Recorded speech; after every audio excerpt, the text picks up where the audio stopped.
Hello and welcome to It's Time for Yarn. Buckle up because today it's time for a tutorial for Premier's brand new Minikins Chenille.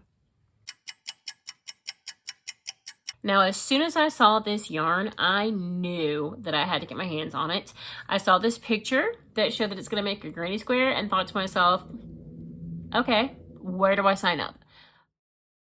Actually, I've already signed up. I'm an affiliate with Premier, so down in the description box, you will find a link to this yarn where I make a very small commission if you choose to purchase this yarn after following my link. No pressure there. I reached out to Premier as soon as I saw this advertisement and asked if they would be gracious enough to send me some of this yarn to make a tutorial for you guys, and they were kind enough to agree. So thank you so much to Premier for sending me this colorway. It's called Candy Hearts, and they also sent some solid white in the Parfait Chunky to join the squares, make a border.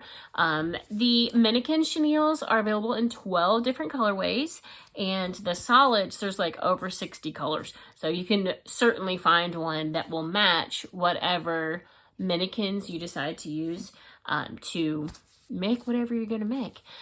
Now, I was really pleased with this yarn. It's soft, it's squishy.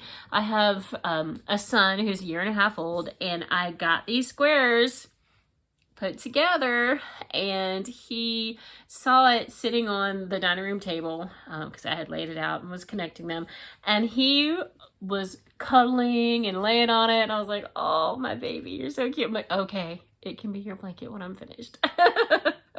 So anyway, I am excited to show you guys how I found success. Now, some people get a little upset with me because I add a stitch here or drop a stitch there in order to make the color pulling work, but that is my strategy, my plan, my style, my way of getting it done. So if that's something you can get behind, let's get started. All right, so in this tutorial, we are going to be working to make these beautiful granny squares using the color changes that already occur in this yarn, Premier Minikins Chenille. It does call for an L 8mm hook, which I have right here, and it is a super bulky 6. Now, I will say that it took me some time and some practice to figure out what hook worked best for me and my gauge. So you'll need to do that as well. I played around with a bigger hook and a smaller hook than what it called for, and the L ended up being the best for me. I also played around with the stitch counts in each of my clusters for a round to know how many to add extra or to take away in order to make the colors land where they need to land to make the color changes correctly. Please be reminded that in color pooling, the number of stitches isn't as important as the color change. So tension and fudging here or there is a part of the game. And this is a color pulling yarn. It's not labeled color pulling, but we're causing the colors to land in a specific place to make a specific pattern. And that is what color pulling is. So if you're interested in learning more about color pulling, I do have a series on that. I'll link that down below as well. All right, so to get started with this first color, I am going to count out approximately 5 feet. So just eyeballing, that's about 1 foot, 2, 3, 4, 5. And I'm going to make a magic ring. Okay, so wrap that around my fingers, pull this through, and a slip stitch. This is going to be the center of my granny square. As I'm working with this yarn, I'm going to make sure this tail is not getting twisted around my ring because it will be difficult to tighten later when I'm finished stitching, as well as this yarn is liable to break on you if you're trying to tighten it and it's having to twist around the ring as well. It gets caught on itself and it won't tighten and it might break. So as you're stitching, please be careful that this tail is not getting twisted around your ring. All right, we're going to start like we always start with a granny square, very basic. We're going to chain 3 and then do 2 double crochets into our magic ring. to make the first cluster. I'm going to chain 2 to make our first corner. See here, I'm having to be very careful with this. I may have to pull it through the loop a couple times just to make sure it doesn't get twisted.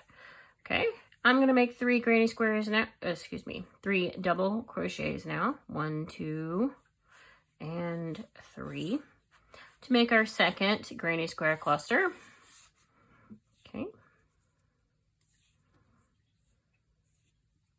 Chain 2 again to be the second corner. I'm going to end up making 4 of these clusters. If you've never made a granny square, that's how that goes. You make 4 clusters of 3 to be your first round.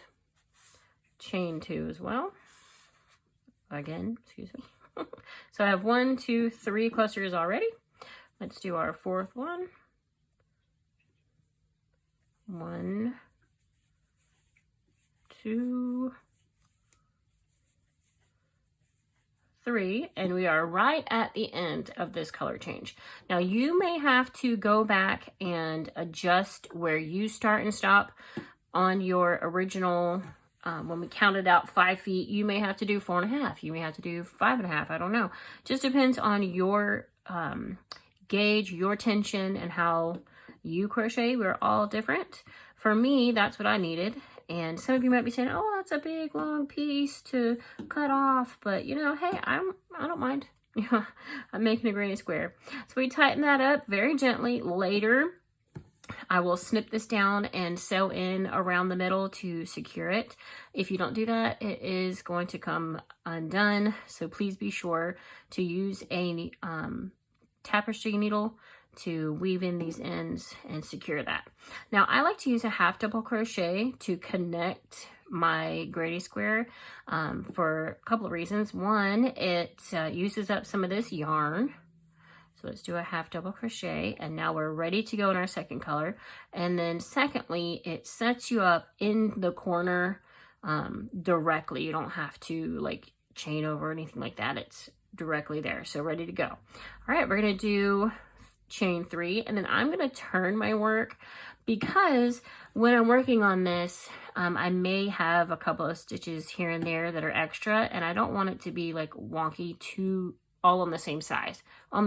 So rotating back and forth kind of helps even out if I have to add extra stitches. So we're gonna do with this next piece, this is white. For me, I have to do 4 double crochets in each cluster all the way around, and then it lands correctly. That's for me. You may have to do 4 in a couple of the clusters, or doing just 3 in each cluster may work for you. But for me, I need to do 4 clusters in, or excuse me, 4 double crochet in each cluster. And some of you might be worried, like, oh, it's gonna, you know, make the granny square warped. But I discovered the only thing that happens is that the clusters get a little puffy. When I do the next round, they come back together and it's just a little puffy and squishier, and I actually kind of like it. So this first chain 3 counts as a cluster, double crochet, and then I did 3 to finish this cluster. Now I'm going to do 4 in this corner. 1, 2, 3, 4. Then I'm going to chain 2 and do 4 again in that same corner. 1, 2,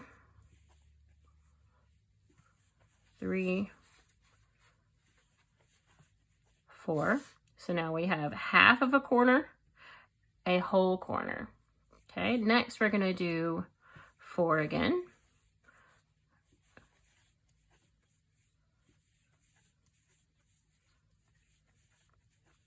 Chain 2 to make our new corner, and then 4 in that same space. 3, 4. Now we're on to our next corner. 4 again. 1, 2, 3, 4. Chain 2 to make our new corner. And then 4 in this space again. 1, 2, 3, 4. So now we have that first half of a corner. We have a whole corner here, a whole corner there, and a whole corner here. Now we're going to finish the other half of our original corner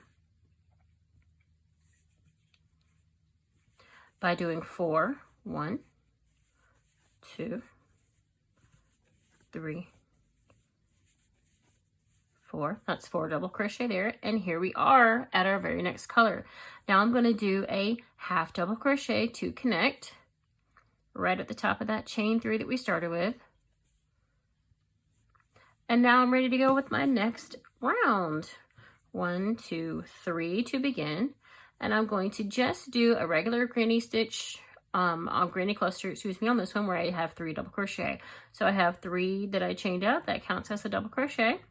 And then I'm going to do 2 more. 1, 2. Now, let's take a moment to look at our square so far. See, my circle opened up already. I'll have to tighten that later. I'm not going to worry about it now. But we have our corners here. And then we have a cluster that's going to go in between our corners. For this round, for me, and the way my tension works and what I've done with this yarn, I'm going to do 3 clusters in each of my corner spaces, 3 double crochet in each cluster, excuse me.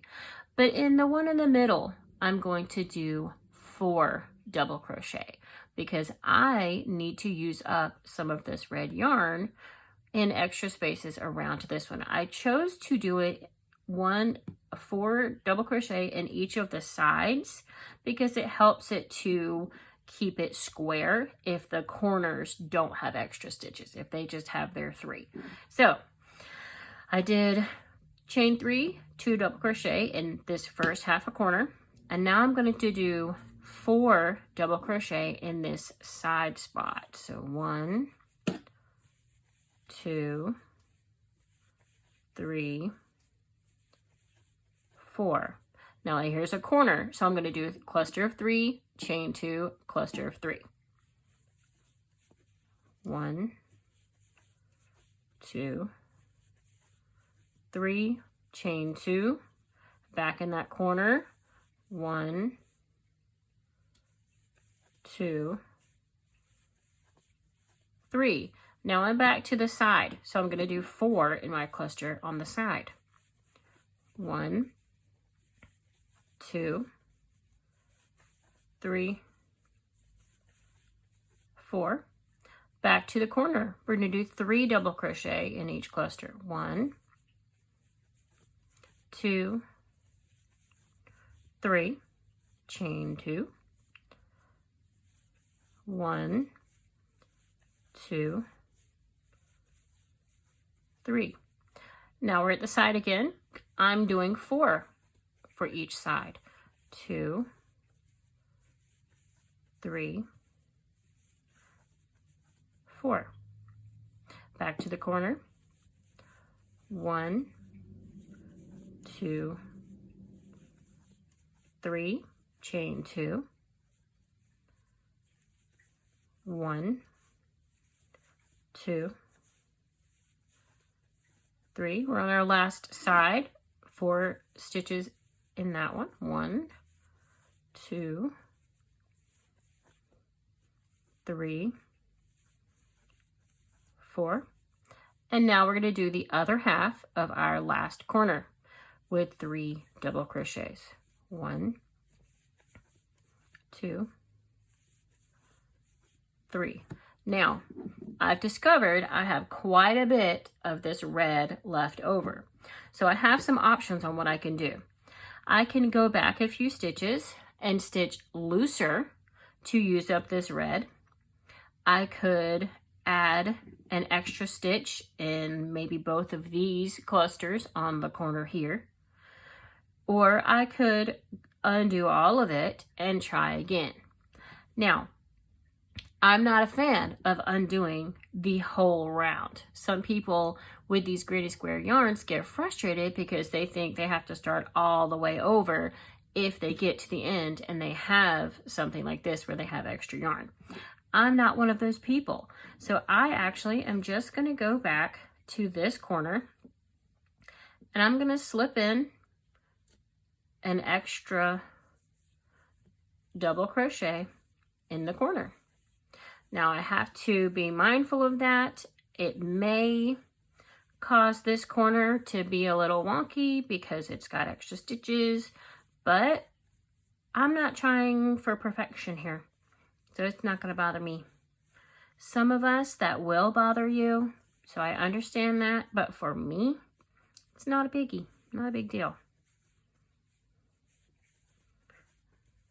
I guarantee you, whoever you give this to, your cat, your dog, your 1.5-year-old, your mom, no one will see those extra stitches and no one will care. So see here, it's a little puffier than this corner, but once I do the next round and when I put it all together in the blanket, no one's ever going to notice that. Okay, back to the end, much less red left over now. So I'm going to use my half double crochet at the top of this chain 3. And chain 3, 2, 3. Turn, 2 double crochet to begin our corner. Now for me, this round with the pink, I've discovered that I have to use up a little bit of the yarn with an extra stitch or two as I go around. So I have my corner, and then the very next cluster I have 4, and then 3, and then 3, and then the next one would have 4. The very first cluster after my corner, I give it 4 double crochets to use up a little bit of that yarn. So let's see.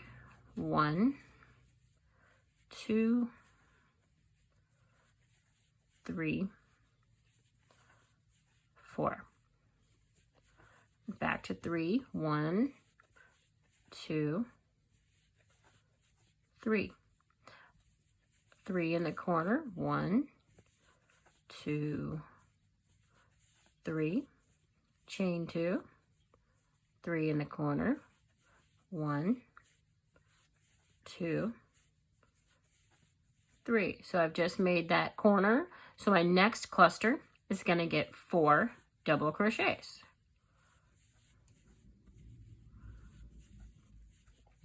That is my way of using up the yarn so that it ends in the correct spot for my next color change. You may not need to do that for your tension and when you're making these, but for me, that's what I needed to do in playing with this yarn. I figured that out, and once I discovered which rows I needed to make little tweaks on, which colors needed an extra stitch here and there, I was able to breeze through making all these squares. So I know that it can be a little bit frustrating at first to figure this out, figure out your counts, but once you do, it's like magic. It just flows. It's so easy. It's beautiful. And then to only have 2 tails to weave in your beginning and your end and have a beautiful granny square at the end. Oh, I just can't tell you how much I appreciate that. I just love it. All right, so my first cluster after the corner gets 4 double crochets and then back to 3 in all of the other spaces. Now, of course, if you're doing this with me and you get to the end and you don't have enough yarn, you need to make some more stitches, then go back and take out, one of your extra stitches or 2 so that you can have enough yarn to make your round. Or, you could go back a couple of clusters and tighten your tension to stretch your yarn a little bit. These are just little tricks here and there to get the yarn to do what we want it to do. We are the boss. We are in charge of this outfit. So, and as I'm stitching, I am kind of keeping my eyes on where my yarn is. So if I feel like I'm gonna have too much left over, I might go ahead and stitch in an extra double crochet here. I'm gonna see how it ends up, but I might have to go back and add add one. Yeah, I'm gonna have to go back and add a couple more. This is just a part of it when you're color pulling, is frogging and slipping in extra stitches here and there. So I don't like putting my extra stitches in the corner. So I'm going to go back to here and I'm going to put an extra stitch in this cluster, do a regular corner. This one has an extra stitch already. I'll put it back. I'll make an extra stitch here and then I'll see where I am. Notice I am not taking back the entire row to fix my yarn length. I'm only going back to this last corner. I can't tell you how many tutorials I've seen or testing or people, you know, giving reviews on these color pulling yarns, and they don't really work with color pulling yarns very much. And so they're taking back the entire row and then getting frustrated. I'm like, no, don't do it. Just go back a few stitches. It's okay. So I'm here to tell you it's okay to just go back a few stitches and add an extra one here or there to use up these colors. Okay, so to reiterate, these two both now have an extra stitch. The corners are the same, regular 3 stitches. This one has an extra stitch. This one's gonna have an extra stitch because I'm trying to use up this pink so I can get to my next color, that beautiful fuchsia color, at the right spot. And ultimately, this is your project. If you want it to not be perfect, that's okay. It's your project. All right, I still have a lot left over, so instead of undoing all that again, I'm just going to put an extra stitch in this corner, and everything's going to be all right. Now let's do our half double crochet at the top of that chain 3 to move on to our next color. See how that worked out perfectly? There's an extra stitch there, but does it really show? No, everything's fine. 3 singles, next row. On this color, I've discovered that I don't have to do anything special with this color. Every now and then, I would get to the end and I would be a little bit short. So like my last cluster would only have 2 in it. Or there are times that I would have just a little bit left over, just depended on my tension as I was going around. Because sometimes I'd be thinking about it too hard and I would tighten my tension to make sure I had enough. So when I got to the end, I had too much. And so I just kind of have to tell myself, just relax. The yarn will do its thing. Use your regular tension here. You don't need to be too loose or too tight. And I'm just going to do 3 stitches in each space around. Another way to kind of sneak in using up some yarn if you need to is to put a chain in between your granny clusters. I don't particularly like that. I like my clusters to be a little closer together, but if you're just having a hard time on a row and you just need that yarn to be used up, that's a good way to work that in rather than putting in an extra stitch. So remember, in the corners, 3 double crochet, chain 2, and then 3 double crochet again. I'm just doing 3 doubles in each of these spaces. And I'm telling you, once you work this out, once you figure out your stitch counts for each color, work it a couple times, and then you just fly through it. It just is soothing. You know what you're doing. You know what's going to land correctly. And then if it doesn't land correctly, you know how to finagle it, to fudge it up just to make it work. Yeah. Just fudge it. Don't frog it, fudge it. Have you ever heard that?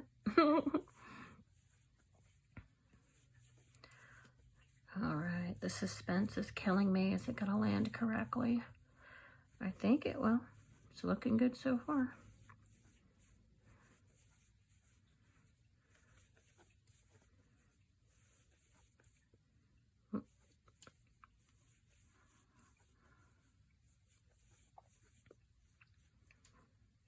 So I'm not really going through how to make a granny square with this. I imagine that the people that are watching this tutorial are people that make granny squares and are wanting to use this yarn to make their life easier. So I apologize if you were coming here to learn how to make a granny square, because this tutorial is really more about how to make this yarn work and how to troubleshoot when you get to the end of the row and you have too much or too little yarn left.